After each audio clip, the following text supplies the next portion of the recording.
Well, here it is, guys, 2023 6th generation Honda CR-V just started arriving at the dealerships, and this is one of them, 2023 CR-V EXL front-wheel drive. Today, I'm going to take you on a complete tour of this vehicle. So we're going to check it out, exterior, interior, engine, test drive, the whole 9 yards. By the way, I found it in the inventory of Henrik Honda of Bradenton, Florida. And I'm going to put their link in the description of this video, as well as the phone number. So if you guys are interested in getting more information and pricing on one of these, you can definitely give them a call. By the way, if this is the first time we meet, my name is Matt. And here at Matt the Car Guy, I post 2 car reviews every single week. So if this is something you enjoy watching, do me a favor, check out the rest of my channel. Hopefully you like it, and if you do, subscribe to it. And if you watched this video and liked it, give me the thumbs up or 2.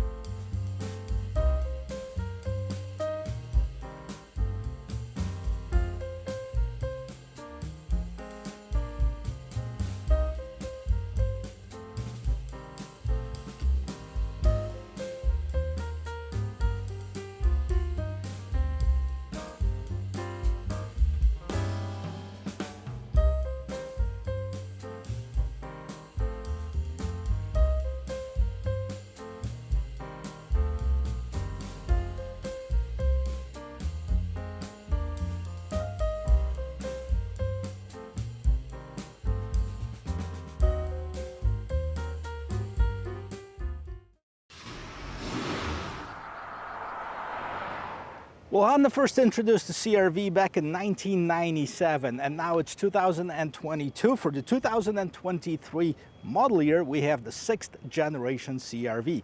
It's always been one of the best-selling vehicles in Honda lineup, and I bet this is going to be the same for this new generation one. So let's take a look at this vehicle. It looks like the hood is longer, and that's because it is. They actually moved the A-pillars by a few inches to make this bigger and bolder styling of this vehicle. So the hood is nice and long. It does have 2 distinct body lines, one on each side.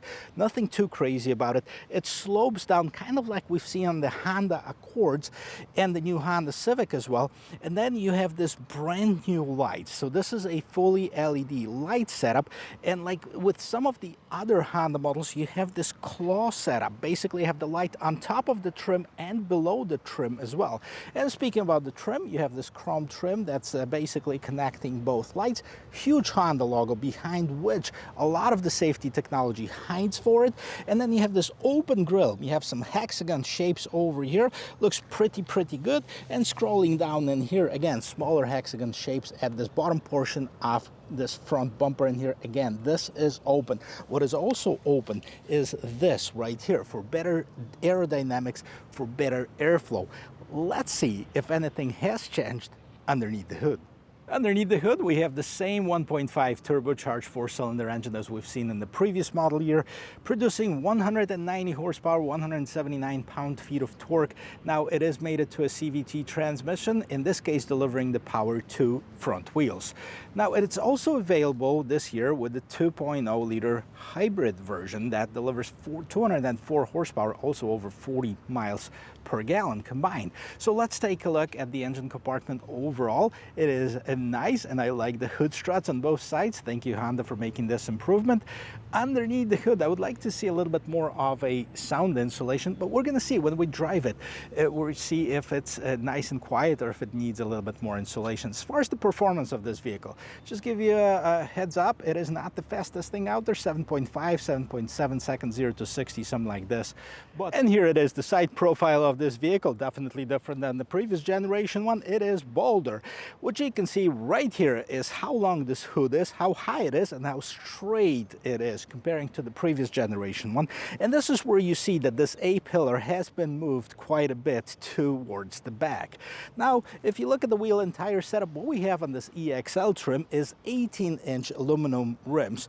Not sure about the design of it. They're nice. 235 by 60. This is the size of the tire, so 60 is the height, so you're gonna have some sidewall there.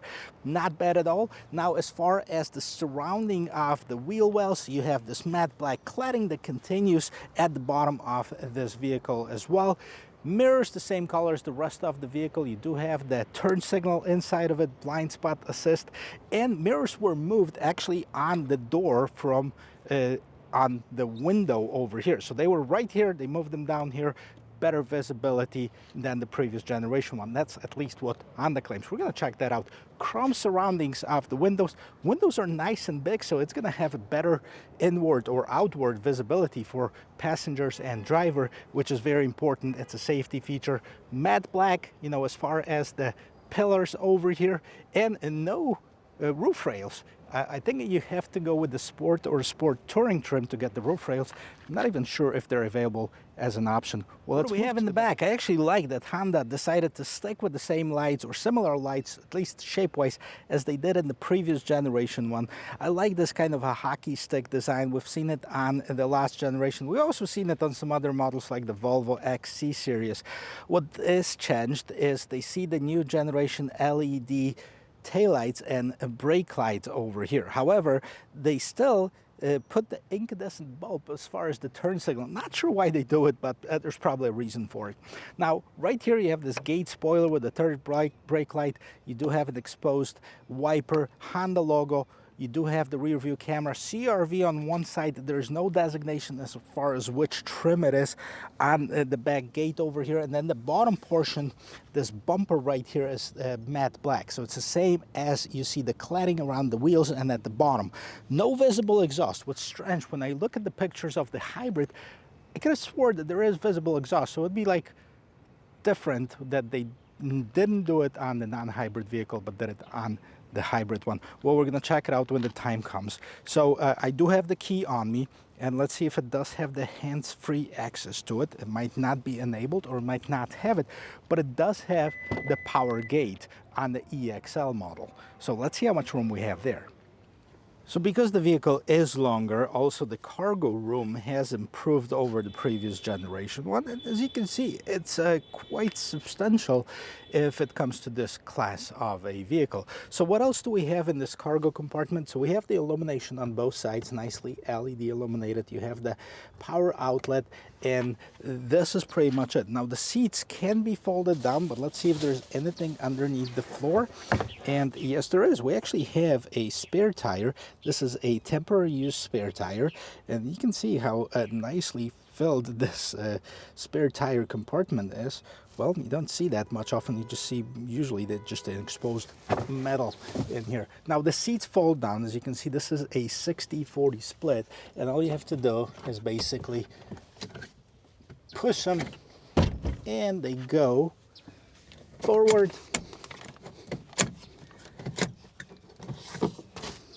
That, of course, if you can reach it. Well, so here's what's happening right here. So this is not a flat design. However, it does give you a ton of room if you need to move something longer or taller, because it is quite tall.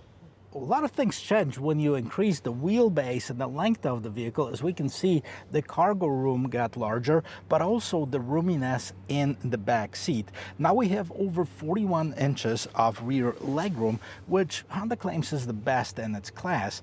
What I'm not lacking either is the headroom. I have about 1.5 inches, maybe 2.5 inches even, right above my headroom. And this vehicle does have a sunroof, and definitely no shortage of shoulder room. Now, I am 6 feet tall. The front seat is adjusted to my regular driving position. I was just looking to see if there is any adjustments on the seats. And well, the only adjustments that there is as far as the recliner, and you can recline it even more than it is right now. The interior of it also, because this is an EXL, which means EXL with leather, looks premium. So let's check it out. And we're going to start the tour of this interior as always with the rear door panel over here. So that has changed. Obviously the doors are different. So now you have this shiny black trim up on top. You have aluminum door handle, non-branded as far as the speakers. We're going to check it out in the front, see if we can find who makes them. And you do have nicely padded armrest, and of course you have the window controls, storage in the seat at the bottom. And then let's move inside and let's see what this looks like. So it is all leather seats in this EXL trim, nicely profiled, fairly nice design. This is black on black, and then you can open this up and that creates an armrest, and you have 2 cup holders in it. Now if you did have a third passenger, you can actually buckle them up as well. Now the seat belts are stored right over here. This is Honda's way of storing the seat belts. It's been that way for many years, and then you can buckle them up. Of course, you know, you have the latches for the child safety seats, and then what else do we have? We do have a slight bump in the middle, but very minimal comparing to some other competitors. And then you have the rear vents. Well, do we have any power outlets over here? I don't see any, so that would be nice to have. And then you have the seat back pocket only in the passenger side. And before we jump in and check out this brand new interior of this 2023 CR-V, let's hear how the door closes. Boom, nice and solid. Tell me that's an indication of quality. Front door panel, what do we have? We do have the 2 memory seat settings, windows, mirror, lock control, same setup as in the back. Lots more room as far as the storage in the bottom of the seats. Again, CR-V, just like we've seen in the back, and the non-branded speaker. So I guess you have to go to the Sport Touring to get that Bose stereo. Now you do have the power seat on the driver's side, and the seats also nicely contoured, a little bit sportier than you would think that you'll see on the CR-V, but they are comfortable, trust me, I've sat in them. Now the steering wheel is tilt and telescoping, and this is manual adjustment over here. And then let's jump inside and get away from this heat. Nothing beats filming a black on black vehicle on the blacktop in about 90 degrees weather, but I am glad that I am inside now and checking out this interior of this 2023 CR-V. Now it's completely different than what we've seen before. There's some similarities to the brand new Civic, especially when you look closer at this trim. It does have this honeycomb design. One funny thing, when I was talking to my wife and I was showing her the pictures of this brand new CR-V when I was doing my research before, she goes like, well, you know, there's more stuff for the dust to collect, and she's probably right, but it looks very nice. Now different dashboard, nothing too crazy. This is all soft, so it's nice to the touch. It looks more premium than on some of the competitors, and you have this like floating iPad design. We're gonna check this and see what's in there in just a little bit. Starting though with the steering wheel, new steering wheel. I like it. It's nice to the touch. On this EXL trim, you do have the leather wrapped steering wheel. You do have buttons on both sides. So let's see what we have. We have the volume control, we have the home button, and then we have the adjustment of what's going on in the instrument cluster, which is digital on here. Now, is it or is it not? We're going to check that out in just a little bit. Now, big Honda logo right here. Here's your cruise control setting, lane keep assist. So that's what you have on the right hand side. Other than that, let's move on to the instrument cluster. So instrument cluster, it is digital and analog. So on the right hand side, you can see the speedometer. That's analog, right? That's the regular. This is not a display. And on the left hand side, there is a digital readout for the tachometer. In the middle, you can see miles per hour. We're in the normal drive mode. We'll go through that in just a little bit. 84 degrees outside. The vehicle has got 18 miles on it, and we're almost empty. So let's see what we can customize. So if you're looking at this left gauge, you can see that, here you go. Safety support, maintenance, seat belts, driver attention, navigation. So that all can be displayed inside of this tachometer, basically. Phone, audio, see what's playing, Android Auto, which we're gonna get to, speed and time, range and fuel, warnings, gauge display settings. Let's see what we have here. We can go through the menu, range and fuel. Okay, so this is what we can actually display in here, and a lot of it is grayed out, so I'm not sure what that's all about. But that's basically your instrument cluster. Nothing too crazy, nice, visible, and then move on to this larger display. Now I say larger, even though it is 9-inch display, but the regular EX would come with a 7.5, I believe, or 7-inch display. So this one is the larger one. I do like the layout of it though, and I do like where it's located. Now, if you see more reflection, and that's because it does have this film on it, and I don't really want to take it off because it is a brand new vehicle. So what do you have on this bezel over here? You have buttons, and those are not just the touch buttons. You actually get the feedback. So you have home, back, you do have the volume knob and the tune knob over here, and then this is a power button if you push it as well. So similar layout as you see on the other Hondas. When you hit the home button, this is what you're gonna see. So all apps, basically, it's gonna give you app installer, clock, compass, display mode, FM, general settings, Honda Link, etc. But let's see what else it has. It does have wireless Android Auto, wireless Apple CarPlay, really nice, so you don't have to worry about not having navigation on this car, which I don't see it here, because you can use your Android Auto. Most people would probably use their phones for directions anyways. What else we have? You do have AM, FM, Sirius XM, trip computer, USB, Bluetooth audio on here. And moving on, you have the general settings, vehicle settings, system updates, clock, Honda Link, compass, smart shortcuts, and then on the last screen you have the display mode, and that basically either changes it to the night or day mode, or you can actually adjust the brightness of it by yourself if you'd like to. So let's go to general settings over here, and we see system settings, smartphone connection, display, sound. So this is just the sound adjustments over here. Let's go back. Camera. Let's see how the camera looks like. Rear camera, fixed guidelines, dynamic guidelines. Okay, so I'm glad they're both on. I'm gonna check out the camera in just a little bit. Voice control, display connections. Let's go back from here. Vehicle settings. Okay, I like this visualization over here. So you have TPMS calibration. By the way, this is the tire pressure monitoring system. Driver assist system setup, meter setup, driving position setup, keyless access setup, lighting setup.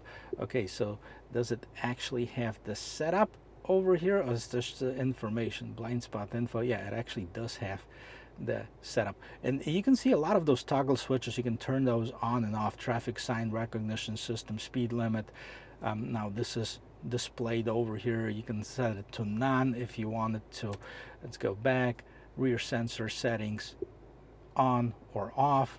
Why not leave them on? This is important. Blind spot info, audible and visual alert. So there's a lot of customization that you can do on this system. Lighting setup, auto high beams, that's on. Interior lighting, dimming time 30 seconds, headlight auto timer. So you can do a lot of customization with here, which I'm really glad, because the previous generation infotainment system wasn't as comprehensive as what this one is. Door and window setup, power tailgate setup, keyless open mode, power open by outer handle mode. So yes, anytime when unlocked, why not? This is good. Back to home system. Nice infotainment system, colorful. Even though it's not the biggest one out there, I think it's in the right place, and it contains just enough information. It does give you tons of customization. As far as the apps though, I don't see the navigation as a standard equipment on it, so maybe you have to go to like the highest trim level. You do have a compass though, so if you're wondering which direction to go, here you go. We're facing southwest. Scrolling down, we've already seen that honeycomb design on the vents. By the way, the vents are right here in the middle, and then you have the vents on the very right hand side, and then you have the settings for your climate control. So you have the dual zone climate control here in the front, different for the passenger, different for the driver. I like this click when it makes, so when you are changing it, you actually know that it is working. Fan settings, so you can change the fan speed. Then you have the heated seats. There's no ventilated seats, which is kind of a shame, especially on the highest end trim. And then you have the air recirculation button, rear window defroster that also turns off the heated mirrors, which helps you defrost if you're in the climate that needs it. Right underneath here, what we have is the power station over here. You have the USB-C as well as the USB port, 12-volt power outlet, as well as the wireless charging. So that's standard on this EXL trim. Now we do have the drive modes. We haven't gone through it yet. I'm going to get back to it.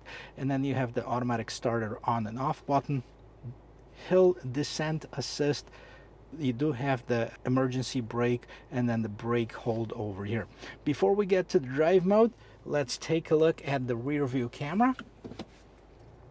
And this is what we have. Well, the nice part about it is that it takes up the entire screen. And it is multi-angle camera, so you can see 3 different angles that you have. And the trajectory are active. Now you can turn those off, as you've seen in the settings, if you didn't like it. As far as the camera quality, it's okay. I don't think it's great, but I don't think it's bad either. So let's put it back in park. And by the way, you do have this shifter, in case you haven't noticed. Regular shifter, which I like. A lot of Hondas are going to the actually push button ones, the newer ones.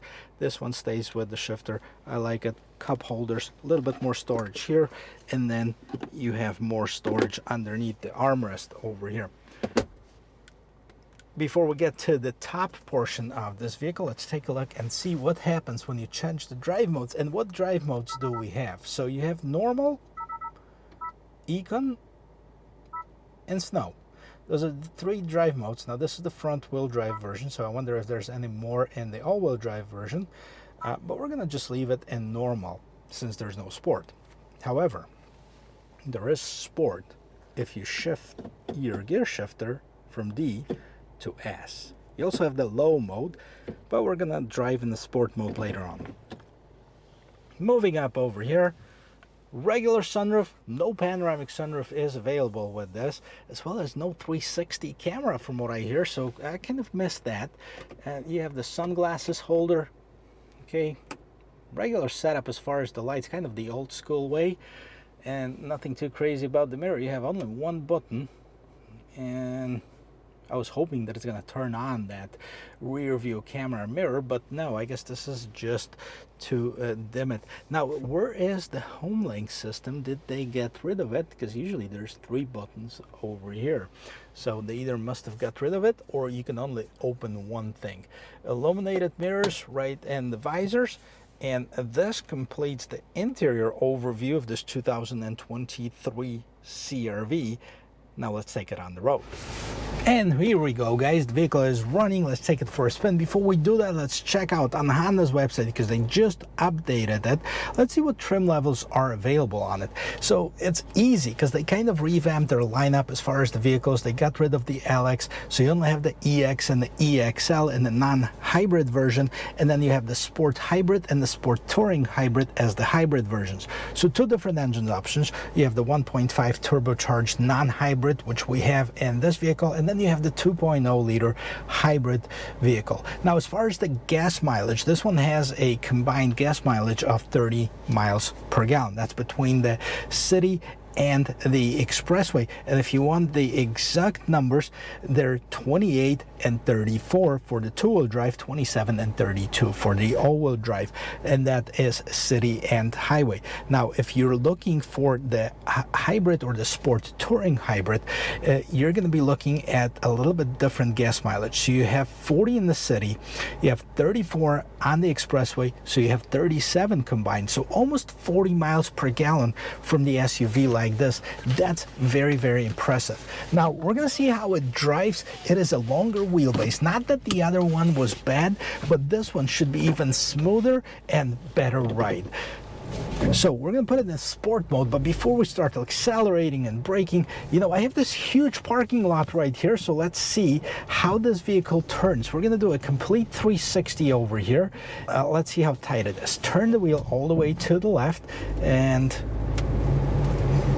there you go, start turning. Very nice.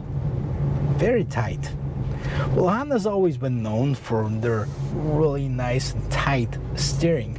So what else we can do here, since this is safe and nobody is behind us, I can do a rapid acceleration and braking and see how this vehicle goes from stop and go, and then we're gonna check it out in the real life too. So I'm in the sport mode right now, nothing too crazy, but let's see how it accelerates, and hopefully we're gonna brake before we hit that tree over there.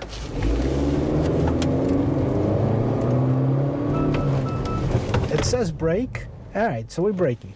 So it wasn't like a real test, but we got it up to about 30 miles an hour, and then I slammed the brakes, and it felt actually pretty good. What I can do is there's a little bit longer strip over here that we can do even more of an acceleration test, and I think this is going to be more controlled and safer environment than doing it on the street, which, you know, hopefully not being in the traffic hour we could do that, but you know, here we are. So again, we have this open parking spot, we're in the sports mode, let's go.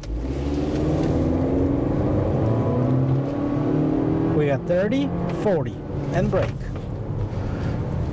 So nice acceleration, body roll, okay? Let's do a little bit of twist and turn, and let's see how this vehicle actually reacts to, wow, this is really, really steady, really nice, very impressive.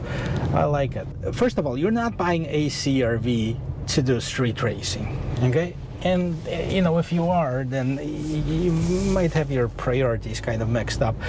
So you're buying the CR-V because it's nice and reliable SUV that's large enough to basically take your whole family on the trip, but it's small enough to fit in the parking space, right? And it's been known for the reliability, it's been known for the longevity. You've still seen a lot of 97 CR-Vs. I was just following one not too long ago, and we're here in Florida. They don't have much sold, so they're actually preserved nicely. There's no rust on those cars. And I was following one, I was like, oh my gosh, this got to be a 97 or 98. They only had 2 models back then. So it was really cool to see one of those still on the road. There's quite a few, and a lot of generations. A lot of people love their CR-Vs, and I think that's going to be the case with this one. That's what I was afraid of, that we're going to hit this rush hour right here, and the traffic jams are impossible here, but we're going to do our best. All right, we're going to merge in right here.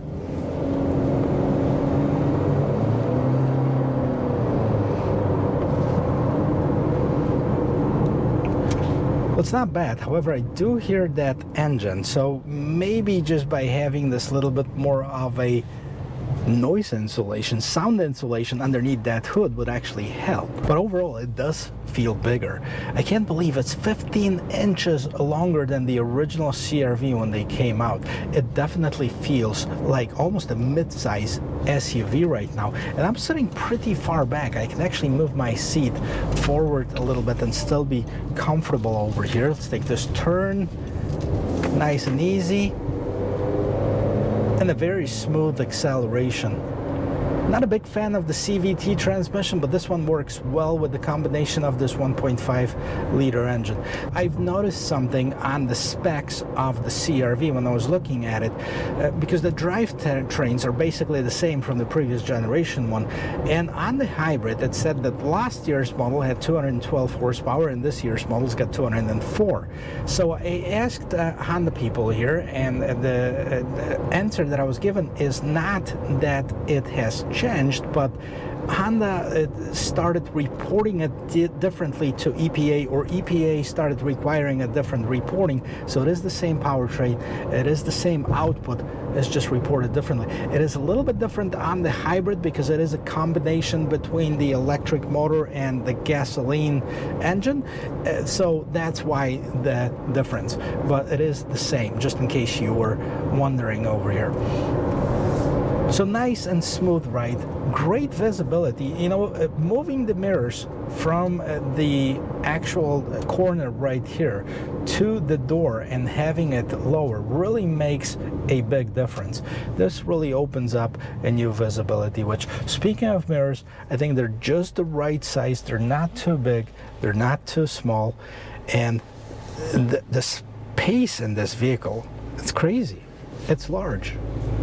It feels, at least it feels like this.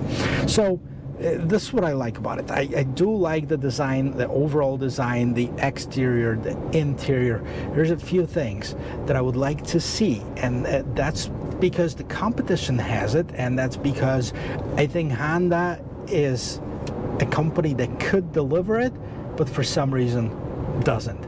So, you know, the screen, 9 inches, great, but why not make it 10.25 or 12 inches like the competition has? It's gonna be bigger, but okay, if you don't want to do it, at least in the EXL model, put the navigation as a standard equipment. Great job, by the way, are giving us wireless Android Auto, wireless Apple CarPlay. That's what I would use for my navigation, but a lot of people are used to using the navigation that comes from the manufacturer. All right, panoramic sunroof. Again, something that I probably myself would never use, but the competition has it, so why not have it as well? Okay, that is the few things that I would like to see improved. Oh, the rear view camera, not bad. But again, you know, having a 360 rear view camera makes a big difference. If you look at some of the competitors, we're not going to mention any of the names, but they're Korean. You know, you see that rear view camera, the 360, makes a big difference. You can see the top view and you can see the front and rear trajectory lines. That makes a big difference, especially backing out of the parking space to see if you're not going to hit something in the front. So we're going to have a stretch of road right when I turn to test out the acceleration a little bit better than what we've done, and we're going to see that and then take it back to the dealership where this particular cannot be sold. It's one of the vehicles that Honda sends to each dealerships, and they cannot sell it for a certain amount of time, and that is definitely to show it to customers. So here, I'm stopping right here, and let's go. 20, 30, 40, 50, 60. Not the most exciting thing out there, but you know what? Like I said, you're not buying it to race, you're buying it to deliver your family in a safe manner to wherever you're going, and you're doing it in style. So great job, Honda, on redesigning the CR-V. I know they had it basically under the covers for a long time, and they finally released it. We've seen it on the release probably about 2 months ago. I wasn't fortunate enough to see to go to the unveiling of the CR-V, but I'm glad I'm here at the dealerships. Henrik Honda of Bradenton, Florida. Those guys were nice enough to let me film it. They will definitely take you on the test drive if you're anywhere in Florida, and they will explore some of the pricing options. I don't sell vehicles, so don't ask me pricing questions. I can only tell you what the MSRP is, and I'm going to post everything in the description of this video, including the link and the phone number to a dealership. So if you're interested in talking to them, you can certainly do so. This will complete our review of this 2023 CR-V. I hope you like this video. If you do, don't forget to give me a like. And if you like watching automotive content like this, don't forget to subscribe to my channel. It really means a lot to me, and it doesn't cost you anything, so that's a win-win for both of us. Guys, thank you very much for watching. I'll see you in my next video. Cheers.